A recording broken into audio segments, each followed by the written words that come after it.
Well, good morning, dear friends. It's a pleasure to be with you. And let me just tell you, if ever in life you feel a need to be blessed, being introduced by Sister Bernadette is a top-notch blessing. So we'll see how well her blessing carries through this whole talk. But it's really a joy to be here and be with you now. What I have to share with you this morning, which Sister Bernadette introduced, I'm hoping you're going to find both interesting and really helpful.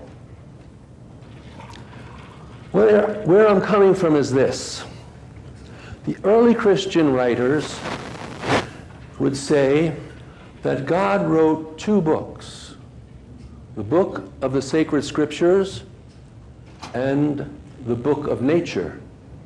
Or sometimes they said, the book of creation. And what I'm wanting to do is to look at this second book.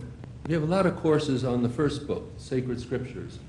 I want to look at the second book, the book of nature, and see what it might reveal to us about God, our union with God, God's desire to call us into a relationship of love, and celebrating that in prayer. Now, what I'm really hoping this morning is that I'm going to provide you with an abundance of distractions. Maybe even a lifetime of distractions. Now, that has to sound pretty strange, speaking to a group whose common point is contemplative prayer, because all of us have been working to minimize distraction in our prayer. Working gently, little clouds float them by, don't hold on, and all that. So clearly I'm not talking about distractions in our prayer. What I'm talking about is distractions in the rest of our lives. So what I would like to do is provide you with material that's going to distract you in your everyday, commonplace, routine life. Distract you from that commonplace mindset and remind you that in this whole world, in the world of nature, in the world of our relationships, God is present everywhere, all the time, and is trying to draw us into communion, into faith, into prayer, and to deepen that prayer. So that's what I'm up to. If it works, you're going to be distracted, and perhaps when you walk out and see the grass or the trees, it's going to remind you about God and help to bring that presence into your consciousness. So that's my goal, if it works. Now, to go where I want to go, I'm going to have to take some time to set the table. So it's going to take a little patience at first. And where these reflections began for me was Thanksgiving this past November. And before Mass, as I was preparing for that wonderful Mass of gratitude to God, I was thinking about a prayer of Dag Hammarskjöld, for all that has been, thanks. All that will be, yes. And those of you that know me probably know that's one of my favorite prayers. I think it's a great summation of life. For all that has been, thanks. To all that will be, yes. Now, as I was thinking about that, and getting ready actually for a little homily at the Mass, I started thinking of my own life and all the things I wanted to be grateful for. Going back to my birth, and then the different incidences of growth, and growth especially in communion with God and prayer life and graces and so on. And then there was this little voice to me, Joseph, why be so small as to thank God only for your little life? Why don't you get big? Why don't you thank God for the whole universe's life? Really get out there. It seemed like that was a real inspiration, so I let go of my confines and tried to get bigger and go back and celebrate the universe's life. Go back to the birth of the universe. Well, that's going back a long ways. They say that's going back 13.7 billion years ago. And at that point, the scientists tell us, this whole universe, everything that we see here, in the solar system, in our Milky Way galaxy, and in all the galaxies, all of that was contained in one little speck. In fact, a speck so small that we can't imagine it, smaller than an atom.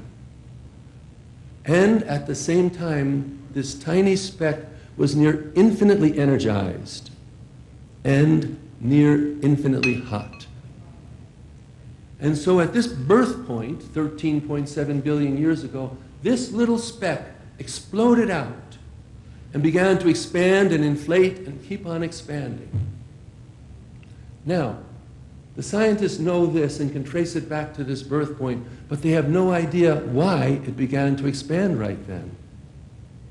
Or even, to be honest, they have no idea why it was there at all, this little speck.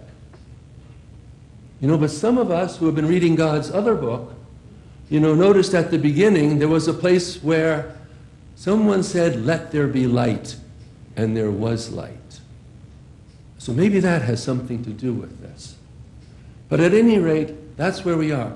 This little speck began expanding out rapidly. And as it expanded,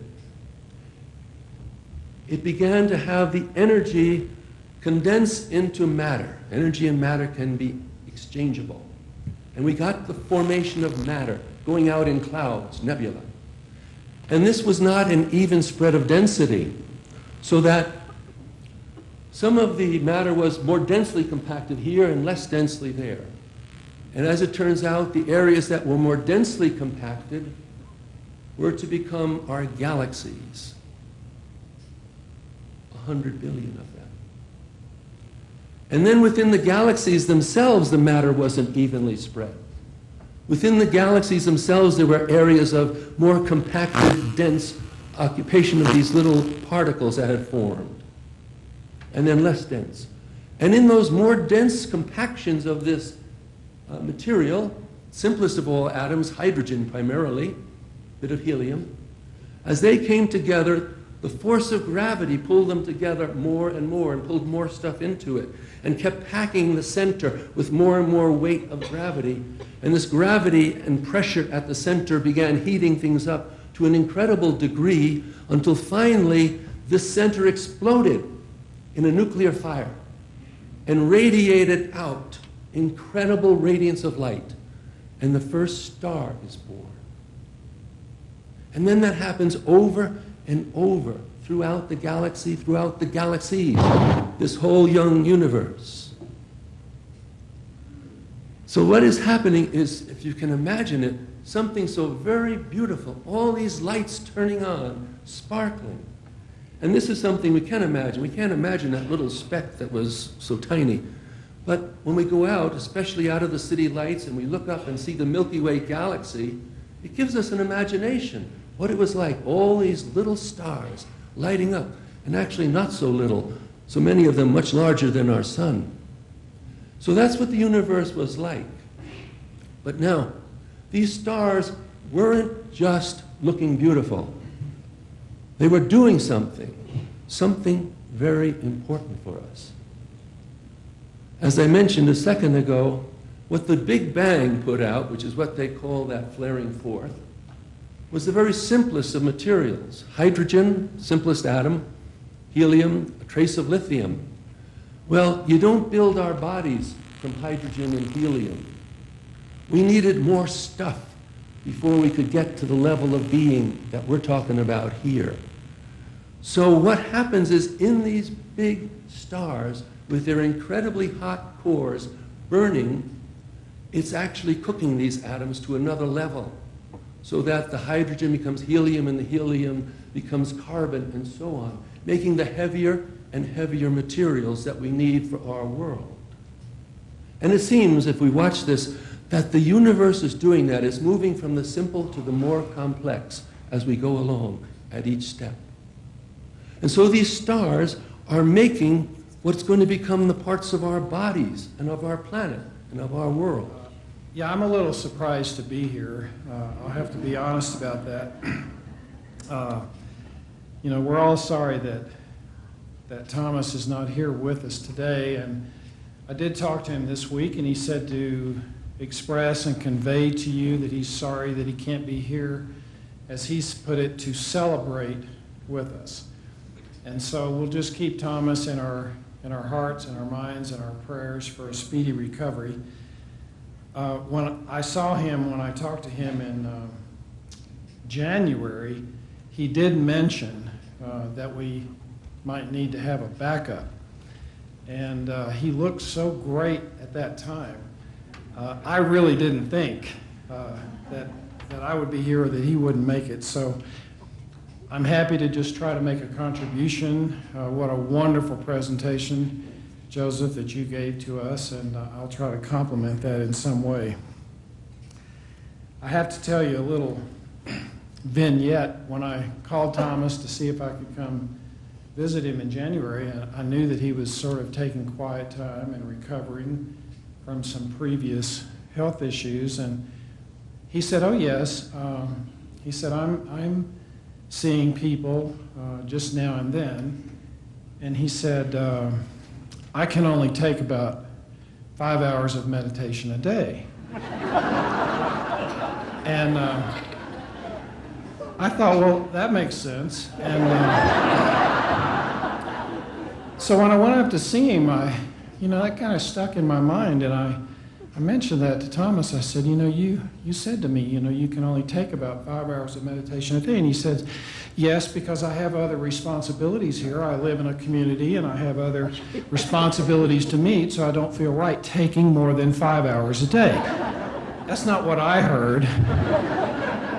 I heard I can only stand to meditate about 5 hours a day. That tells you something about where Thomas is. And I want to just take a minute to acknowledge Thomas, because he's the reason that we're all here today. It's my understanding that he was at Snow Mass when you, Joseph, entered some 50 years ago.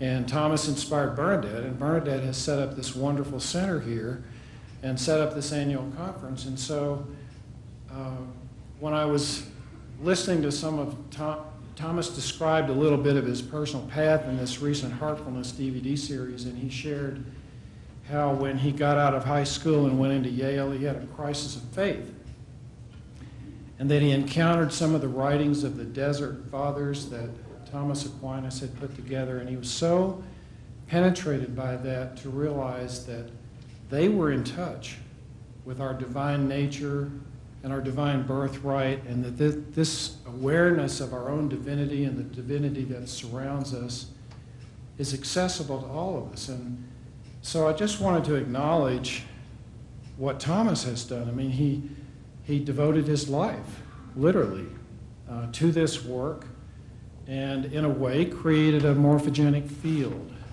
See, for all of us, because one of the things he recognized, along with his fellow Cistercian monks, Menninger and Pennington, was that people didn't realize this was available to us right here in our own tradition and our own teachings. I was one of the people who went to India looking for, how do I learn how to meditate? So he was talking about me when he mentioned, and many of us, when he mentioned that in Open Mind, Open Heart. And then look what a wonderful thing that he did to develop that Spiritual Journey series that we've all benefited from. I don't even know how many books he's written. I think it's over 30 at this point. And it's just amazing the depth of wisdom and insight. And so what a ray of light he's been. And I just wanted to acknowledge Thomas and thank him for his gifts to me personally and to all of us. So.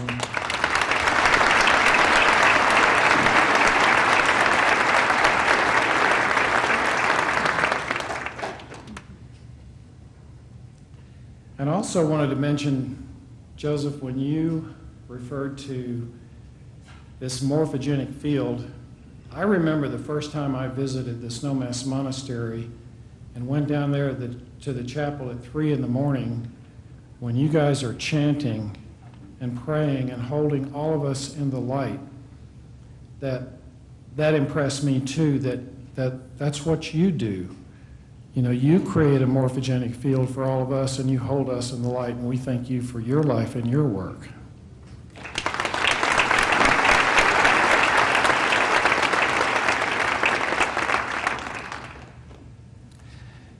So entitling this Knowing the Unknowable, I have to share with you that recently I was reviewing some Eckhart Tolle material, and he said, I've gotten in touch with a couple of reasons that spiritual seekers don't get it. And my ears immediately sort of perked up, and I was very interested in what he had to say.